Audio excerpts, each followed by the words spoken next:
Fuel card, vehicle, নন vehicle প্রদানের উদ্যোগ গ্রহণ করা হয়েছে। এমত অবস্থায় জেলার সকল যানবাহন চালক, মালিক, প্রতিষ্ঠান, ব্যক্তিগণকে নিম্নবর্ণিত কাগজপত্র তথ্য প্রদর্শন করে স্থায়ী ঠিকানা, উপজেলা নির্বাহী অফিসারের কার্যালয় এবং দিনাজপুর পৌর এলাকার চালক, মালিক, প্রতিষ্ঠান, ব্যক্তিগণকে জেলা প্রশাসকের কার্যালয় দিনাজপুর হতে ফুয়েল কার্ড সংগ্রহ করা নিমিত্তে নির্ধারিত ধরনে অফিস চলাকালীন আগামী 12 হতে 20 এপ্রিল 2026 তারিখের মধ্যে আবেদন করার জন্য অনুরোধ করা হলো।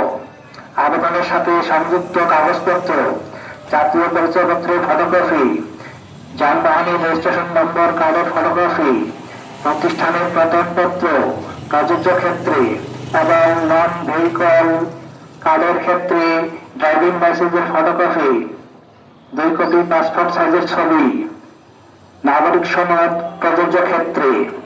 উল্লেখ্য যে আগামী 21 এপ্রিল 2026 তারিখের মধ্যে সংশ্লিষ্টদের আবশ্যিকভাবে ফুয়েল কার্ড, ভেহিকল, নন ভেহিকল সংগ্রহ করতে হবে।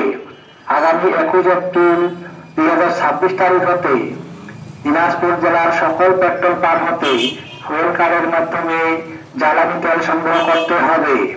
আদেশক্রমে জেলা ম্যাজিস্ট্রেট দিনাজপুর, প্রচারে জেলা তথ্য অফিস দিনাজপুর।